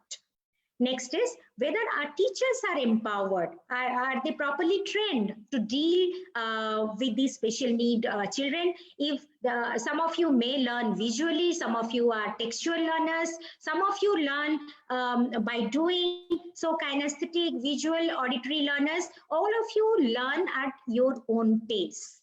And you have a lot of multiple intelligence also. Some of you love nature, some of you love words, music, puppet, drama, even theater, arts, dance. So whether I am incorporating, your teacher is incorporating all these aspects of teaching learning practices going on in your class, differentiated teaching learning practices where each and every child's need is taken care. So whether we are adopting, accommodating the classroom, whether the curriculum is really modified, or when you are assessed, is your teacher assessing you only through pen and paper, or she can assess you through a group discussion, through a storytelling, or through making a brochure, or a documentary, or a PPT. There are different ways how we can assess a child. Whether these are assessment, mode of assessments are really taking place in your class or not, children, I am empowering you to find out whether your school is an inclusive school or not. So right from the beginning, we do a pedagogical plan. What would be the teaching learning process in our school? So are you aware that each and every child's need is taken care, your teachers are properly empowered, everybody is allowed, accepted, respected in your classroom, and there are certain assistive devices also. Like I said, suppose a child having low vision problem, can we provide the child with a magnifying lens with light so that we can help? Is your teacher repeating every sentence, writing on the board and repeating every sentence to facilitate that child? So there are text to speech, speech to text, lot of assistive devices, reading pane, speaking pane, all these things have come up. So are we really using them? And a lot of apps have come up which will facilitate our children with special need. So try to find out if you can help, or you can also partner with your teachers, with your parents, that we can help this child this way. And multimodal assessment already I have spoken to. Health and physical fitness, so beautifully covered by Dr. Shikha Sharma. A lot of parents, they come and ask, my child has this kind of special need, suppose maybe autistic child, what kind of food you would advise? As Dr. Nagpal said right in the beginning, we would advise for no preservative food, natural food, like we said, or no colors, no sugar, this kind of food. And we generally check out a diet, sleep, hygiene program for these children, for all. Why for special need only? For all. And I'm so happy to share with you, we have that program, Eat Right campaign in our school, where we took parents as partners also. So children, they made their own menu and they calculated the nutritional quantity there, and segregating white and brown, like avoiding maida and all, having whole grain, all those things we have. And in our primary wing, they really have fruit day, vegetable day, and then combining all these things, having juice in the class, making juice, making fruit salad. It's really a fun. So these are activities where each and every child feels happy to be included. You know, our classroom activities, our playground can be accommodated, our laboratories, labs where you conduct experiments, physics and chemistry. Do you ensure that each and every friend of yours is really conducting, having that feeling, having that experience? Do you help them out? So this is true sense inclusion. And then how we hold your hand for lifelong. It's not when you come to school, it's not really education teaching you textbook or giving you knowledge to pass your examination. We prepare you for life. So when you pass out from school, do you feel empowered? Are we making you morally, socially, ethically responsible citizen, where you are not employment seekers, you are employment providers? What kind of skills we are giving? Dr. Nagpal was talking about 21st century skills. We have learning skill, we have life skill, we have literacy skill. So when we are talking about these skills, again, global citizenship skill, all of you are citizen in a global, and we find that our world is a small village, it's flat. So are we having those kind of skill? So when you pass out from school, maybe you go for a professional course and gain technical knowledge that may give you entry to a particular career. But do you have managerial skill? When I talk about managerial skill, do you manage? Can you manage yourself? Can you manage yourself physically, organize yourself, and you manage your emotion, cope up with your emotion and stress? So unless you manage yourself, how can you manage your team? How can you be a team player? So managerial skill is required. And the most important is people skill, or what we talk about soft skill. That is communication skill, how you convince others, how you talk to each other, how you take care of each other. You know, so school is a place where this life skill, learning skill, and literacy skills are honed. So life skill is very, very important. When I talk about school, what I have shown here is a whole school approach. We are talking about holistic education. Holistic education, when I talk about, it's not only academic, it is your behavioral, if it is your psychosocial, every aspect we take care. What kind of human being? You are just a human being, or we are preparing you to being human, you know, to be kind enough, to be grateful, to take care of each other. So when I talk about inclusive education, I have a system which I can share with you called buddy system. In every section, we have selected few buddies. Who are these buddies? They are selected based on their life skills. They are emotionally secure. They are socially, morally responsible. They are compassionate. They are empathetic. They can lend their ear to somebody to listen. So be a very, very good listener. And then you can be a buddy. So anybody can approach you and you can help your friend. So buddies can take care of each other. In your classroom, if you find somebody whose pace of learning is very slow, who cannot copy down the things which are written on the board, you can help the child, isn't it? And if these children having special need, they on and off remain absent from the school, you must be having friends having problem of thalassemia or some sickle cell or some blood disorder. So they have to take blood very frequently, so they remain absent. Do you help them out? And do you give them all the photocopies of the classroom activities? What are the homework given? And do you help them in their assignment? So these will make you a real leader. Don't try to be a follower. We want you to be innovator, to be creator, to be designer. So cultural climate building means when we accept each and everyone without any condition, you know. So parents are equal stakeholders. So teacher, parents, and all of you children make a school. Without you, the school is heartless and soulless. So inclusive classroom practices and curriculum accommodation modification, as I said, these are all possible only with your help only. So cultural climate building means in a school, right from admin staff to group D staff, the people, those who are cleaning your corridor also should be empowered. that we all stand for each other. So schools should strive to identify and remove all the barriers to foster full participation of all school activities. The games and sports can be modified to include everybody. Your school, you must be doing so many projects. So, you know, when your teacher is assigning you projects, a group activity, if you find 2 or 3 students who cannot speak well, but they can do research, some of them may be very good in art, so they can present very well. And some of you may be very good communicators. So it's a very good team building when you take along everybody. Leader is a person who doesn't walk ahead, who always walks along. So when in group activities or any kind of music, dance, drama, anything is happening in your school, try to include each and everybody. So that's a great sense of belonging. Then only we can build a cultural climate in the school. And truly we can say that school is inclusive. Aprajita, next. Yeah. The role of teachers, when we talk about inclusive classroom, the teacher has the most important role, whether the teacher is prepared or has a mindset to include each and every child in the classroom. And first thing is attitude. First thing is we have to get rid of our attitudinal barriers. We have to believe that each and every child can learn and thrive. Unless I believe that each one of you can learn, I would not make any effort for that.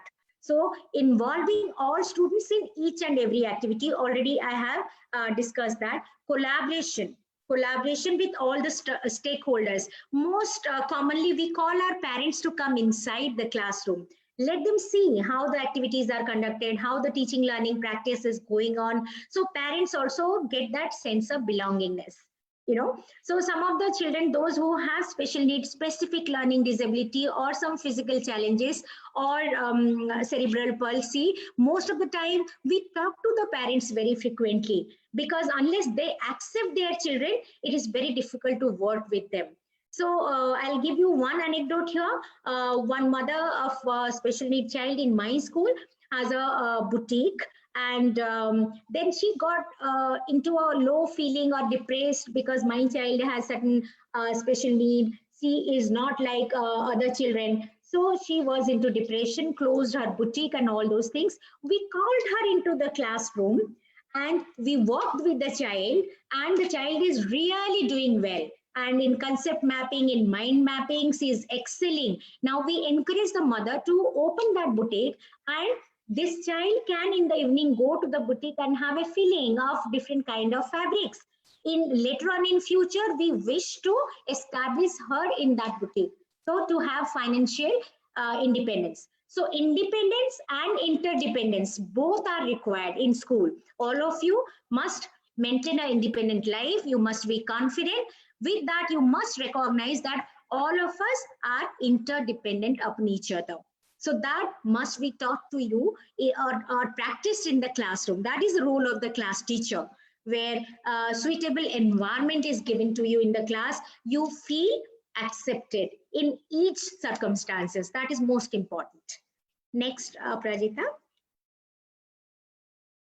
Yeah, certain checklists generally we give to our teachers to find out. Most of the time when children come to school in nursery, a 4-year-old, even parents are not aware that children have certain special need. So teachers keep on observing, and we do not diagnose or label children that yes, your child is having certain kind of problem, but we call the parents and talk to them. What you observe at home, or how the child is spending time at home. And then if we find certain things are amiss or not following the milestone or the gross motor activity, fine motor activity, if you find some lag there, then we advise parents to go for assessment. So there are certain checklists for screening, identification of children with special need.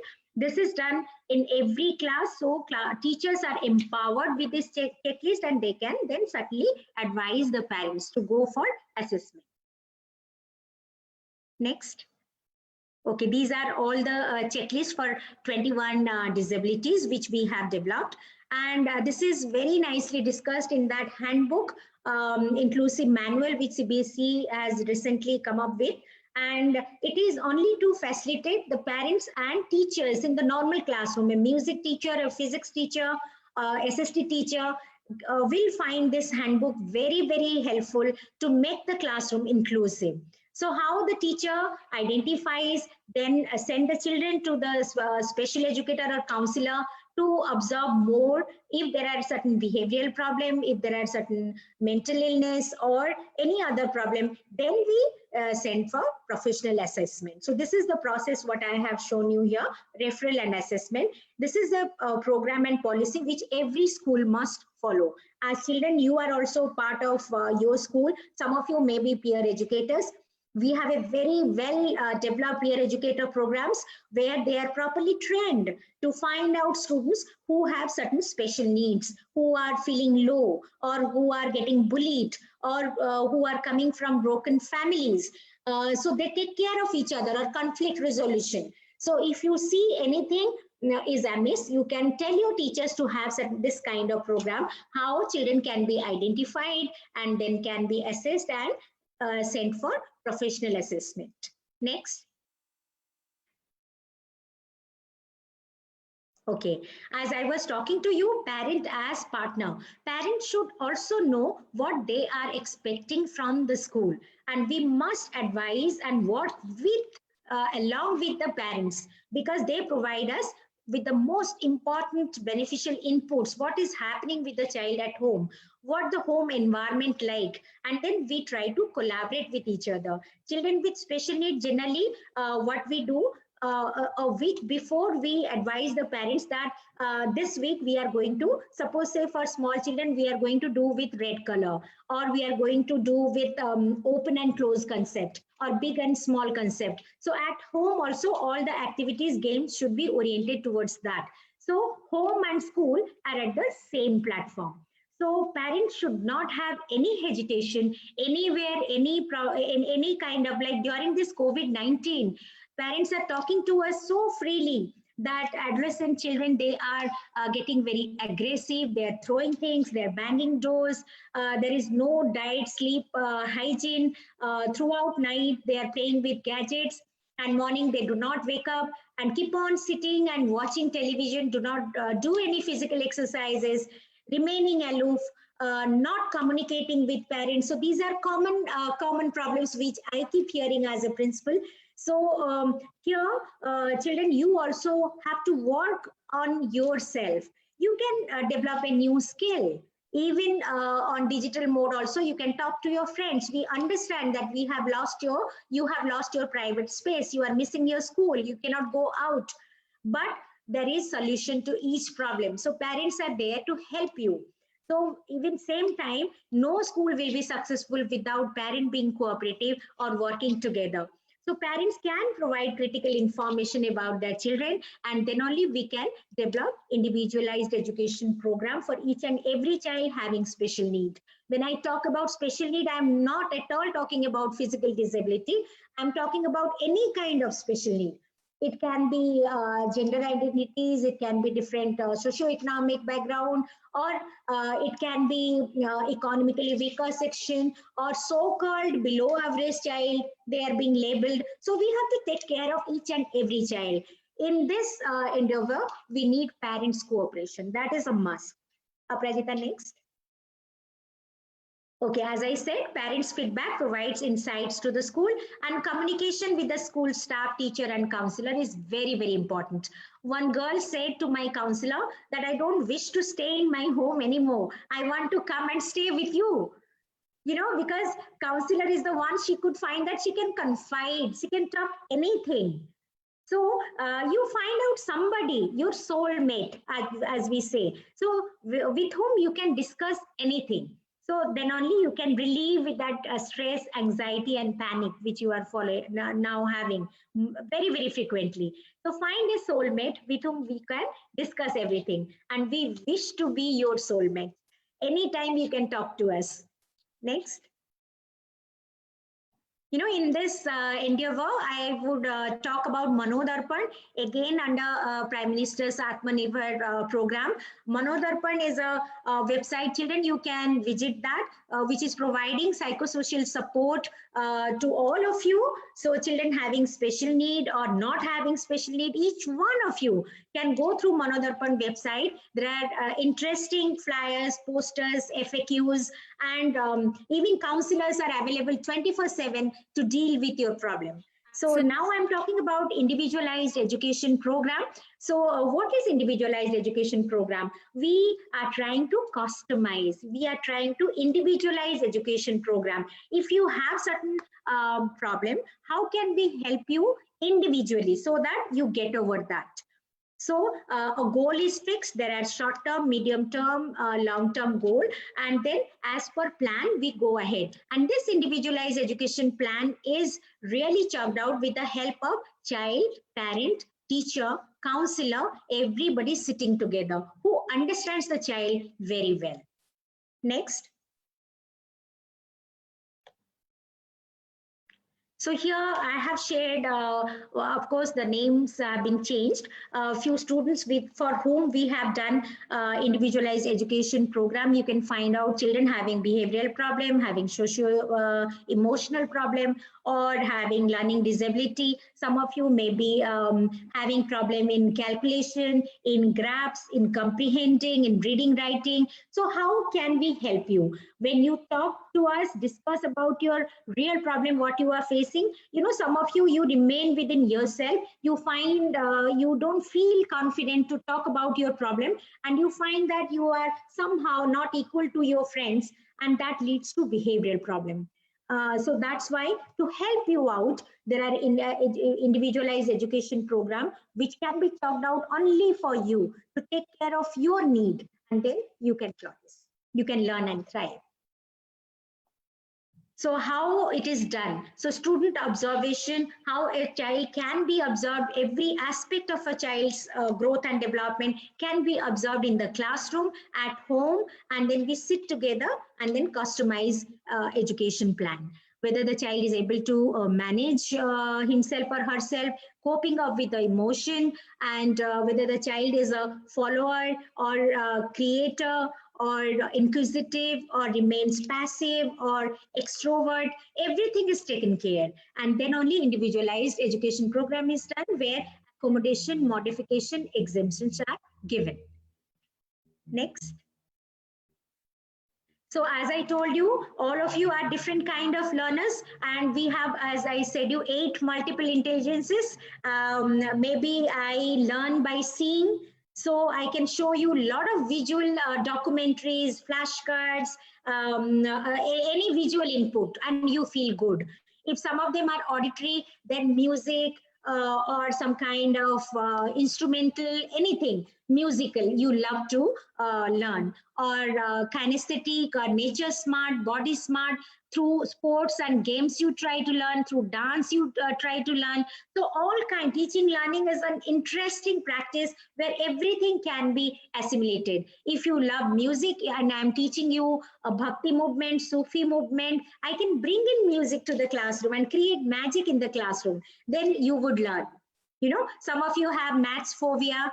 If I can sing well, have you seen the video of Sabana Azmi, who is teaching Badmas rule through music and dance? How interesting is the class? If I tell you the rowdy class also, all of you must have watched. So if our classroom, the teacher can create magic, all of you can create magic.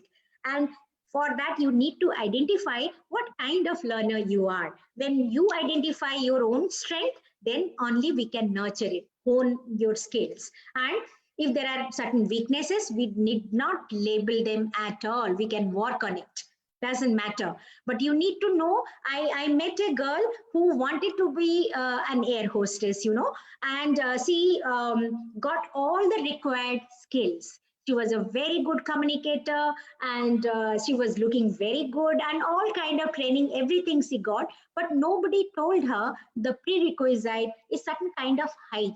She was very small height. So at the end, acquiring all the skills, when she approached for the assessment to be an air hostess, she was told that you do not have the requisite height. You understand what I mean? So you need to have all kind of knowledge, empower yourself, skill yourself, and gain knowledge so that whatever is your dream, you must know how to reach there. So that's why we are there as teachers, as school leaders, how we can help you out. What are your short-term goals? We can define goals for you, but do you have any goal? Do you have any dream? If you talk to us, then easily we can chalk out individualized education program and talk about it. So in your lesson plan, when the teachers are delivering your lesson, I have given you here science, social science, mathematics, Hindi, English, language, basic numeracy and literacy. Do we work for that? When in the preparatory stage or foundational stage, as NEP says, these are the stages where literacy, your numeracy and language literacy program, these are very, very important. Are you empowered with that? So our NEP 2020 also envisions inclusive education program with equity, affordability, accessibility, quality. So each one of you must get equal opportunity to learn and thrive. Next up, Rajita. Yeah, these are all different programs I have shown you here.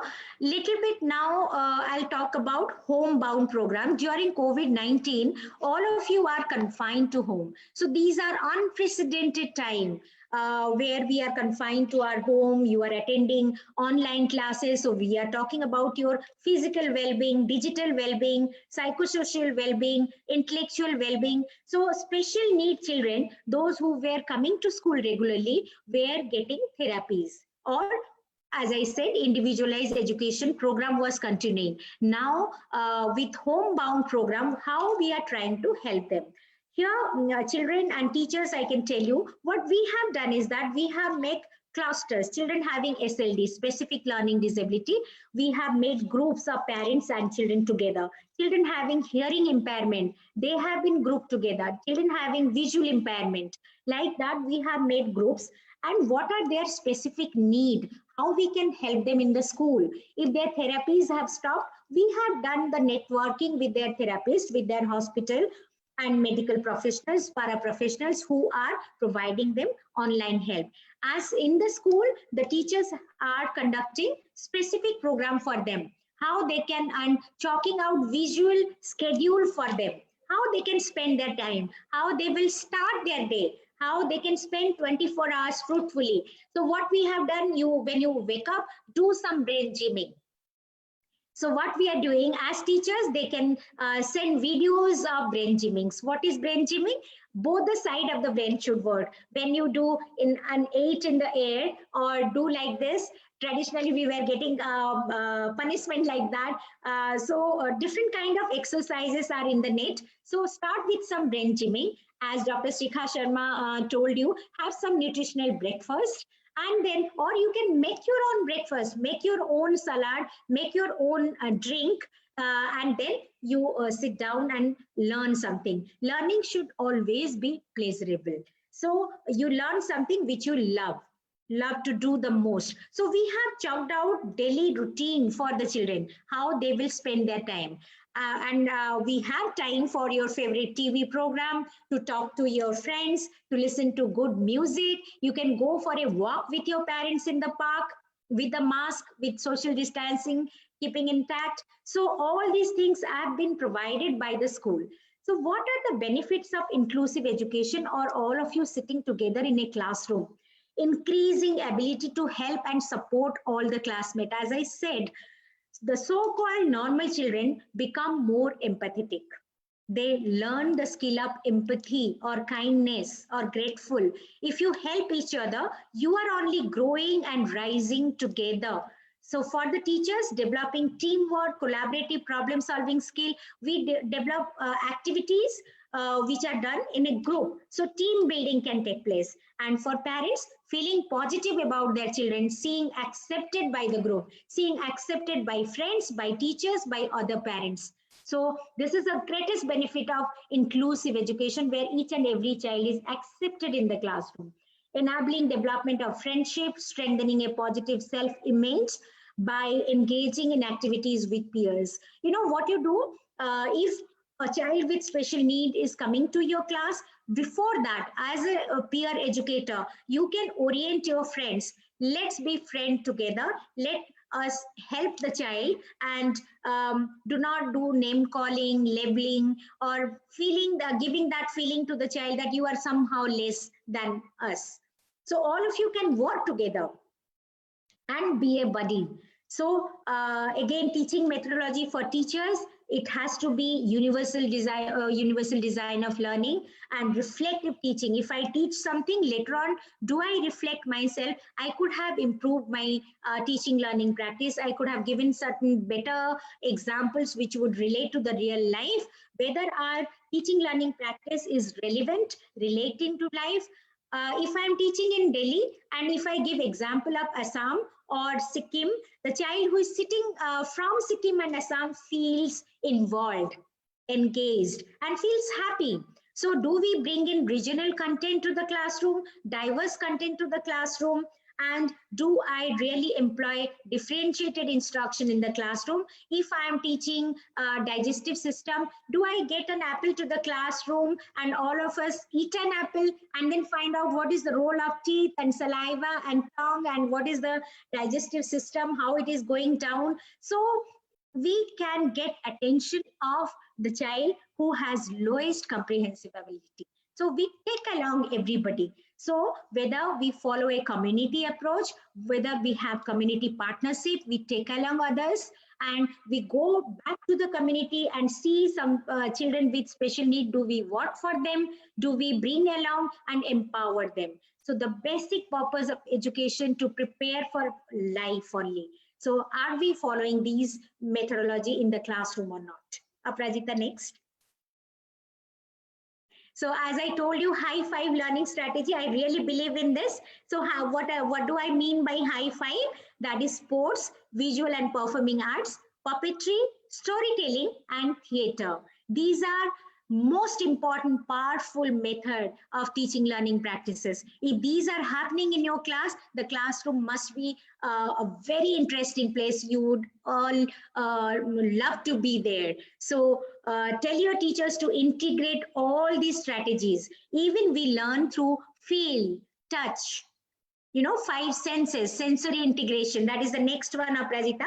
That 7 wonders of teaching learning practice: feeling, touching, seeing, hearing, tasting, laughing, and loving is the most important. Do you learn through all these medium?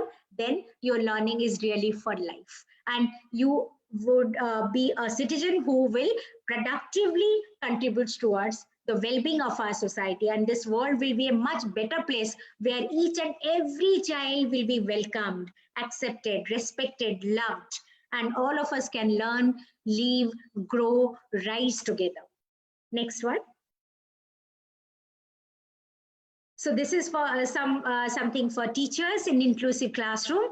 So every teacher should know individual learning style of our student. We were talking about pyramid. Dear students, we also have a pyramid of our class. As a teacher, I used to have the pyramid of my class, who are at the bottom most, who have comprehension ability, comprehension problem, or reading writing problem, or physical disability, that wise behavioral problem, emotional problem. That why we have a pyramid of our class, and then we strategize our teaching learning practice to take care of each and every child's need. So the teachers need to take care of their own classroom dynamics. Every classroom varies. Every classroom's dynamics is different. So the teacher has to individualize their teaching learning practice. Next. Yeah, this already I have spoken to you. Accommodation in the classroom environment. You know, autistic children, they always love to rock in the classroom. So we can modify our furniture so that the child has that experience. If a child is having ADHD problem, then we make the child sit with a sensible child in front of the desk so that no more distraction. If we make the child sitting at the window or at the door, then the child gets distracted. So the teacher needs to know how to accommodate the classroom as per the need of the child. If a child has low vision problem, mostly these children, they sit at the front. You must have observed that some children at the younger age, mostly they keep running to the blackboard to see again and again what the teacher has written. To avoid that, the teacher can repeat the sentence what she or he is writing on the board. And we can identify also the child is having some visual problem. We can inform the parents, or assistive devices we can give the child so that can be facilitated. Some of the children you must have observed that they are they have problem in writing, but when children ask questions, they answer so beautifully, and they would prefer to appear in the exam online using computer. Why not? Now CBSE is allowing that also. So how beautifully we can facilitate each and every child, how you can learn and thrive. For that, teachers need to make an extra effort. Aprajita, do I have more time, or should I take question and answer? Yes, ma'am, we can have question and answer. Maybe a little elaboration on the accommodation would be very, very useful for all the teachers who are watching it. So just 5 minutes more, ma'am, we can give to this and we can have a talk show. So what we do, if I say modification of question paper, which I do right from nursery to class 9th actually, because 10th and 11th and 12th are board exam. So there I modify my question paper, and it's not only pen and paper test. You can assess the child in multimodal, in younger children in nursery and KG. If I have a sensory path, and if I tell a child, go to 1, run to 2, up and 3, walk back to 4. I can really be very imaginative. I can increase the label, go to 1 and then run to 1 plus 2. Then walk back to 3 plus 3 and then divided by 2. So you can develop it to language games, numeracy games. So how you can, in that case, the child is following your command, because running to 2 and then walking back to 3. So following command and identifying numbers, and even multiplication, addition, subtraction, everything we can do. Or in senior classes, if you cannot write very well, but you speak very well. So in a group discussion, I can really assess your all kind of competencies and skills, whether you have leadership skill, whether you can summarize very well, or you are very innovative. So, or you can design a brochure. Suppose you are going to Jaipur and I have asked you to design a brochure. Maybe you cannot write 6 question answers in the exam paper, but you are very good at designing. So you are designing all the monuments, all the historical places, and what is the cost, what are the mode of transport, whether you will go by road or by flight or by train, and what is the cost, what all you want to have, traditional cuisine there, what are the costume mostly Rajasthani people wear, so many things. So you can design a beautiful brochure. So children, there is no teachers, there is no limit how you can assess your children. So there are multimodal way, theater reading, that is again interesting, through drama, through theater, through radio jockey, all these kind of multimodal assessment we can do. Asking open-ended questions, so that nothing is right, nothing is wrong. Let the child express their own opinion. Allow them to be original, to create something. So accommodation in the question paper till class 8, our imagination, sky is the limit. So I would request teachers to be creative, to be imaginative, find out your child's strength, and then assess the child in that mode. To bring out eye contact. I'm talking about nursery and KG children. So bring out eye contact. You call the child 10 times and the child is responding only twice. So how to get back that eye contact? I could find out the child loves that James 1 rupee James chocolate, that wrapper. So if I keep the wrapper like this in front of me and call the child's name, immediately I'm getting the child's eye contact. The child loves to eat cake. So ask the mother to provide a piece of cake. And that is a visual reinforcement. Chewing that cake, just you make the child to do for 2-3 minutes. Learning would be very, very pleasurable experience, and give that cake piece to the child. So I'm telling you to start. Even teachers, you can make some effort in socially integrating these children in the society usefully. I was just today morning talking to Dr. Nagpal that we take our children to various places. Suppose vegetable vendor, let them feel potato, tomatoes and cauliflower, this is broccoli, let them touch, let them feel. Go to the vegetable vendors, take them to MACD, to have an experience, eat one burger and come back. Talk to the MACD person, the manager beforehand that I'm getting this kind of children. Visit a temple on Tuesday, visit a church on Friday or Sunday, or go to the local park. We have a DDA park side by. We go for nature walk. And children, they touch and feel the plants, mitti mein khelna. So all these kind of things. So going to the market, paying money, making them financially literacy, value for money. Tell them that these are 5 rupees, 2 rupees he'll keep, and how much they have to return back. All these things you can do by integrating them in the society. So take them to, give them varied experiences. Take them to the local parks, visit religious places, or anywhere you find, or marketplaces where you can teach them about the role of money, or talking to each other, show them what is the post office, how you post letters there, all these kind of activities. Go to an aquarium and show them. So all these things, feeding fishes and all those things, and writing a letter to grandfather, all kind of experiences. This is not only for special needs children, for all. Absolutely. So how in the society they will be easily integrated? Take them to malls during Christmas time. Now everything is so nicely decorated. Of course, now COVID-19 is going on, so we are very, very careful. Otherwise, in normal times, take them to different places in the society. Let people accept them open-heartedly. So that is a big role for teachers, because parents sometimes feel overwhelmed. They are little hesitant, but we can do that. How we can integrate them in the society. One more thing I'll say in the school, which we can do for all children. Of course, right in the beginning, I said, don't be employment seekers, be employment providers. So what we have done collaboration with bakeries. These children, they learn to bake beautiful, delicious muffins, cakes, cookies, and so that in future they can have their own bakery. And then tie and dye. We have given them khadi cloth, and they are doing block printing, dining table runner and mats, all these things they can come up with, even folders. Okay, and bags, cloth bags, because we are replacing plastic.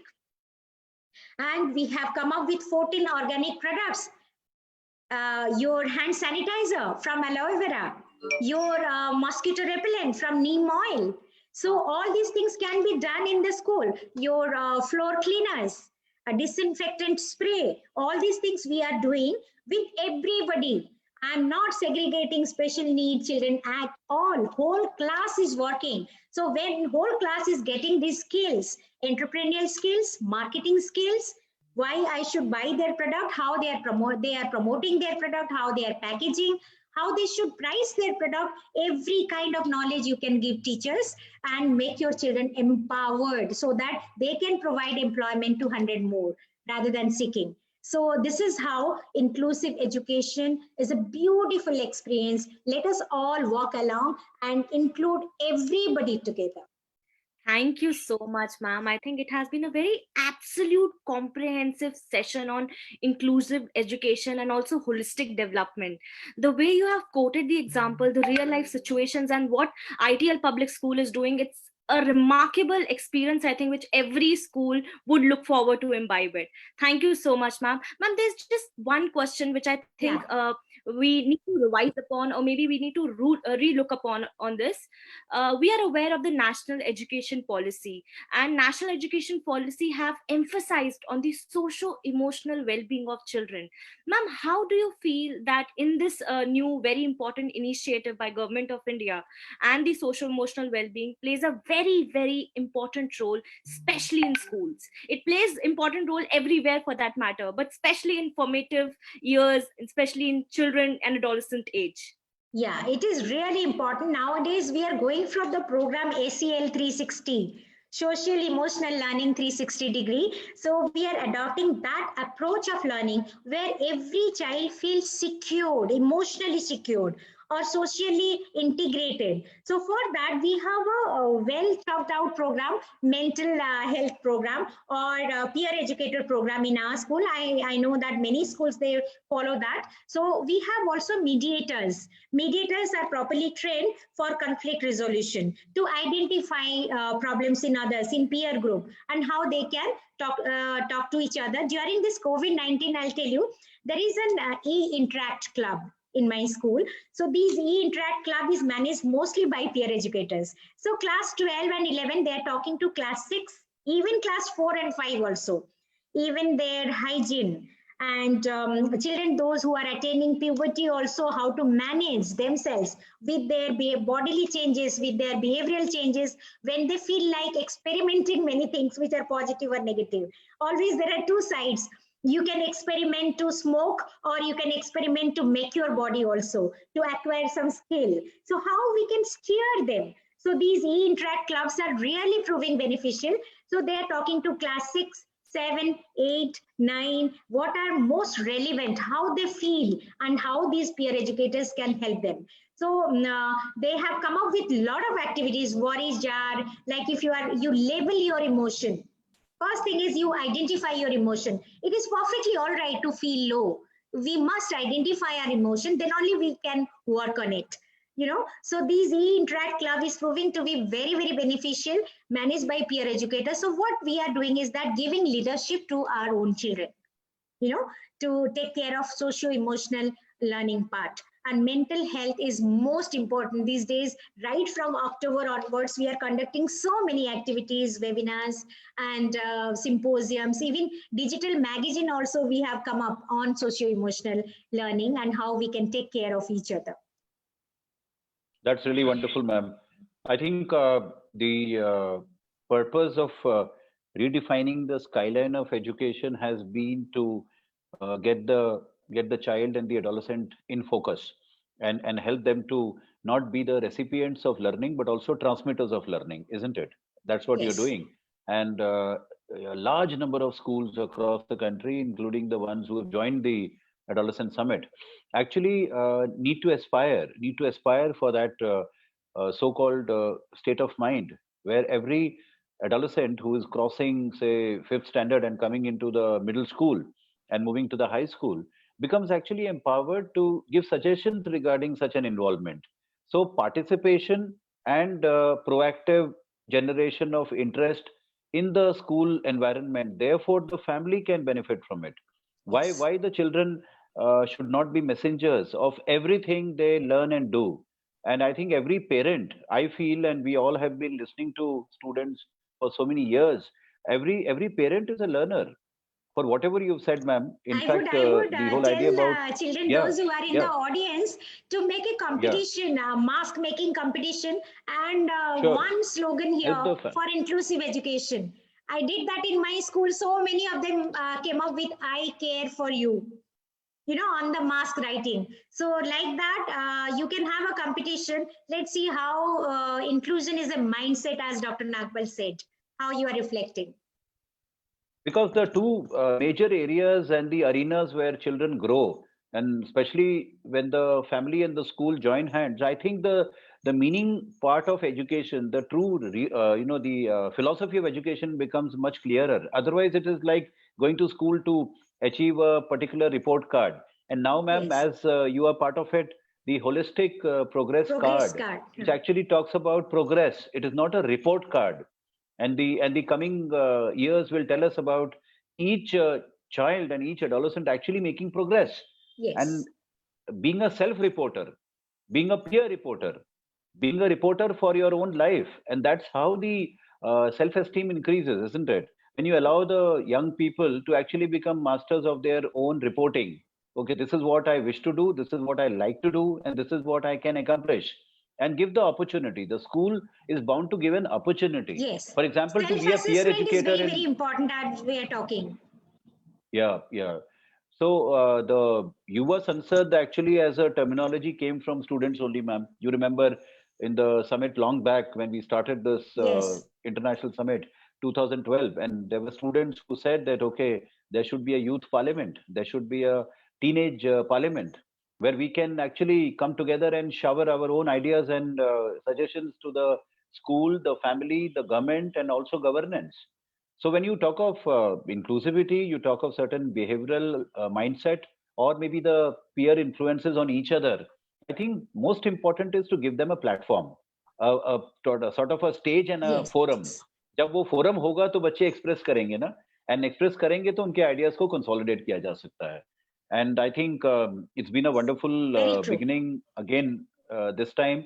And I remember distinctly, and you were also part of it, ma'am, the Honorable Education Minister talking about the force of the young people, the power of the young people to transform Indian education. So it is only a small beginning, a pilot, that the virtual platform has been utilized for the summit for the first time in the history. And the students who are participating, it is a journey that we'll all develop together. And you are a resource person, you will be part of it, ma'am. We are very keen, based on the suggestions coming from different quarters, to build up a national peer educator chain, ma'am. What is your thought on Yes. that? And Yes. it can be a continuous learning peer educators chain online.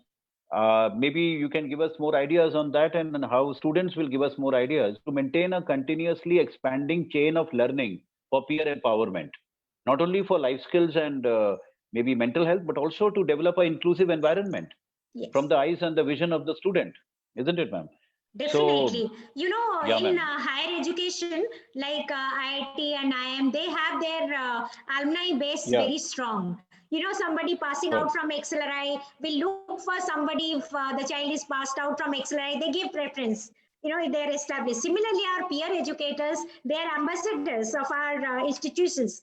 I find Completely. that, many of my children, those who are going to LSR or St. Stephen's, SRCC, or anywhere, when other children, they even apply, they keep on empowering them how you should prepare for life, how you should be ready for the college or university. So peer educators are really powerful medium of passing on health messages, anything we want to do.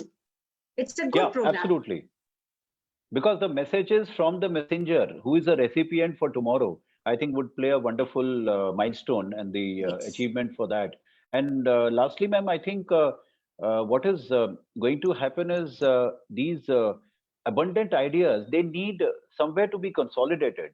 So we thought that, okay, this was the right time and the right thematic aspect, that we bring in the possibility of how young people can suggest to us. I know there will be thousands of ideas coming, but then the good part of adolescence is they have common ideas. There will be Yes. so many common ideas.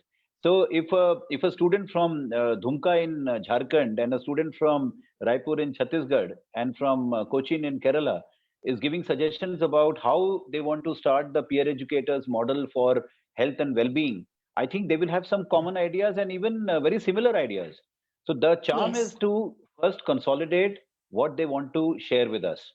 And this is what we are motivating, and Sudha ma'am has been doing that, and Dr. Shika also mentioned in the first session. So students, whoever you are, wherever you are, please feel empowered to going on being part of this chain. You have to Even build up we the can chain. get ideas from the students how their Yeah. classroom can be accommodated, or what Better are their put. ideas of modification of curriculum, how they want to be assessed.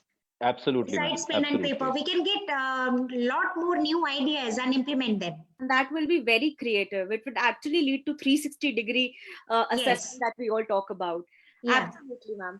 How to Thank create a joyful classroom and the Yes. vision of the Where child, how to learning is create it. really pleasurable. Absolutely. And very enriching for the students. Thank you, Dr. Nagpal. Thank you so Wonderful, much. ma'am. I mean, at a very Thank short you, notice, you've been Aparajita. able to take out time, ma'am. Thank you so much. We are always learning a lot from you, and you will continue to be part of the resource team for the adolescents of India, ma'am. And we'll build up the momentum gradually Definitely. by the onset of the new year also, ma'am. Thank you so much, ma'am, for your kind words. So here, I always feel excited to see Aparajita. Okay. Of course, she's been a peer educator, ma'am. And Prajita is one of the Yes. examples of how young peer educators in schools can actually take up careers for building more human resource in the Yes, country, a building very human young, resource for vibrant well-being. leader. Yeah, surely, ma'am. I Thank think it's a wonderful feeling. We have Thank we have a lot of hope in India's future because of our adolescents, ma'am. And I'm sure they Yes. are going to be continuously participating in their country's future, and that's what we have been welcoming. Please note down your ideas, all of you, audience, and keep on compiling and give it to your respected teachers. We'll be following up on that. Thank you so Absolutely. much, ma'am. So here we end YUVA SANSAD morning session. Once again, a kind reminder to all those participating school, teacher, adolescent counselors who are watching it, please pen down your thought on the two very important topics taken today, one on health and one on inclusive education. We are really eagerly waiting for the opinion, views, suggestion from the young minds. And here we end our session. See you all at 2 p.m. today. Thank you, Prajita. Let's come back at 2 p.m. and the very invigorating session is there on picking up the new education policy. What the new education policy at the national level is transforming the skyline and the landscape of Indian education from the vision and the views of the adolescents. We will be sharing those thoughts in the afternoon. Right. Welcome to all of you once again. Thank you. Thank you so much, sir. Thank you so much.